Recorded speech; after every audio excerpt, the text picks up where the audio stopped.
Hello મિત્રો, કેમ છો? ગુડ મોર્નિંગ, જય શ્રી કૃષ્ણ. આજે ફરીથી એક નવી વાત સાથે, નવા વિડીયો સાથે આપની સમક્ષ. મિત્રો, મારા દરેક વિડીયોને જોવા બદલ આપનો ખૂબ આભાર. મારા આ વિડીયોને પણ લાઈક અને શેર કરજો એવી આશા રાખું છું. અને મારી ચેનલને સબસ્ક્રાઈબ કરજો, પ્રેસ આઇકન દબાવી દેજો, બેલ આઇકન પ્રેસ કરી દેજો. હવે મિત્રો, આજે હું વાત કરીશ કે સાથીઓ કેમ કરવામાં આવે છે અથવા સ્વસ્તિકનો અર્થ શું છે. સાથીઓ આપણે કરીએ છીએ, બરાબર? કેમ કરીએ છીએ અથવા એનો અર્થ શું? તો આપણી ભારતીય પરંપરામાં સ્વસ્તિક એટલે કે સાથિયાનું મહત્વ ખૂબ છે. મિત્રો, દરેક ધાર્મિક કે માંગલિક વિધિમાં સ્વસ્તિકની હાજરી અગ્રેસર હોય છે. ઘરના પ્રવેશ દ્વાર પર બે બાજુ લાલ રંગના સાથિયા ચિતરવામાં આવે છે.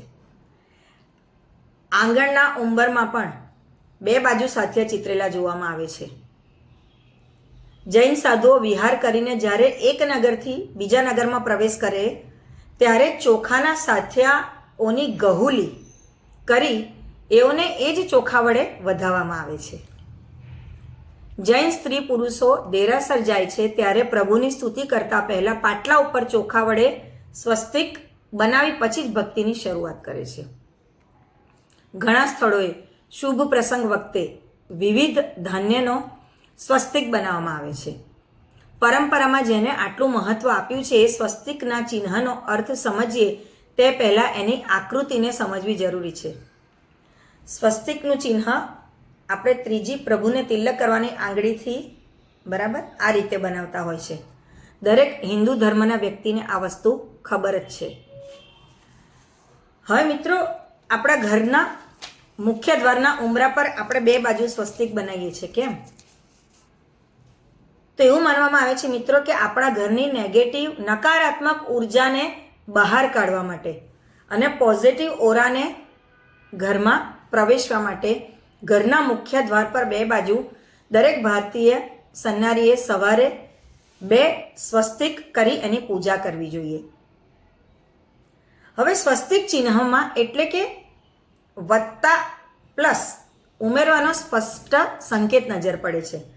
ગણિત શાસ્ત્રમાં કહે છે ને, પ્લસ વત્તા એટલે કે કોઈ પણ વસ્તુમાં બીજી વસ્તુ ઉમેરવી, પ્લસ કરવું, વત્તા કરવું, ઉમેરવું એમ ગણવામાં આવે.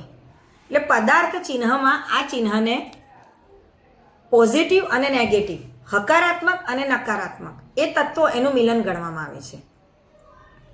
અને જ્યારે પોઝિટિવ અને નેગેટિવ બંને તત્વો મળે ત્યારે નવીન શક્તિનું નિર્માણ થાય. બરાબર મિત્રો? તમને ખ્યાલ આવે છે ને કે પોઝિટિવ અને નેગેટિવ બે તત્વો મળે ત્યારે એક નવી જ વસ્તુ ઉત્પન્ન થાય છે. આમ સ્વસ્તિકના મુખ્ય બે ભાગ ક્રોસ માં નવીન શક્તિના ઉદયનો, અધિકતાનો, સંપન્નતાનો સ્પષ્ટ સંકેત છે.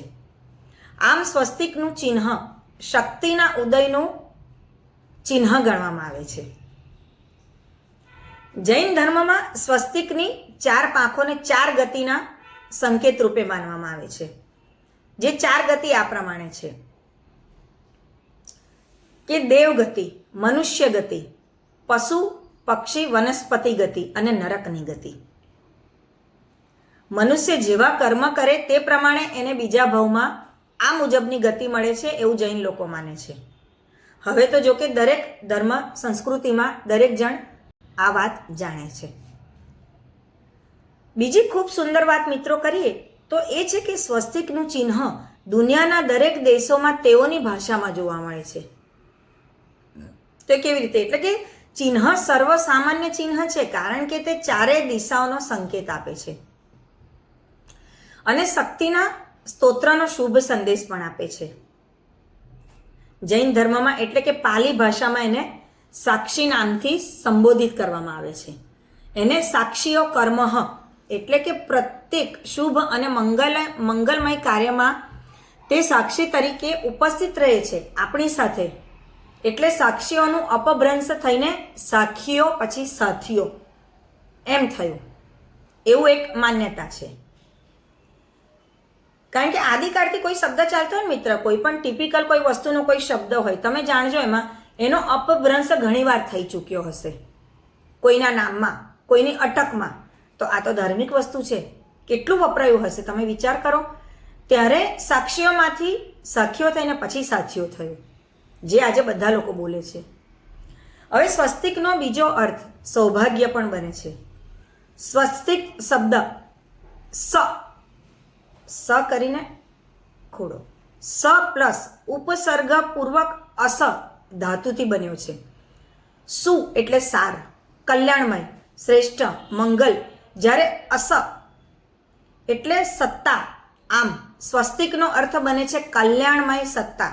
વધુ સરળ ને સહેલી રીતે કહીએ મિત્રો તો માંગલ્યનું અસ્તિત્વ.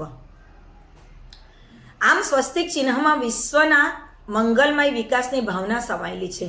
દરેકના ઘરની, દરેકના દુકાનની, દરેકના ઓફિસની, દરેકના મંદિરની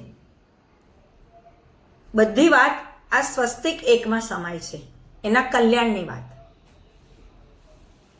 હવે સ્વસ્તિકનું ચિહ્ન અતિ પ્રાચીન હોવાનું માનવામાં આવે છે. માનવ માત્રના મંગલમય વિકાસ માટેનું આ ચિહ્ન ધાર્મિક અને વૈજ્ઞાનિક કસોટીમાંથી સુપેરે પાર ઉતરે છે. મિત્રો, આપણે આજે વાત કરી સ્વસ્તિકની, સાથિયાની, કેમ કરવામાં આવે છે, એનું મહત્વ શું અને એની વ્યાખ્યા શું.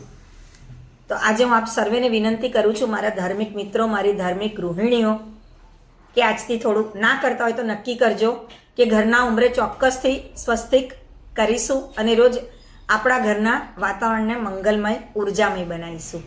મારા આ વિડીયોને જોવા બદલ આપનો ખૂબ આભાર. ફરીથી નવી વાત, નવા વિડીયો સાથે મળીશું. જય શ્રી કૃષ્ણ.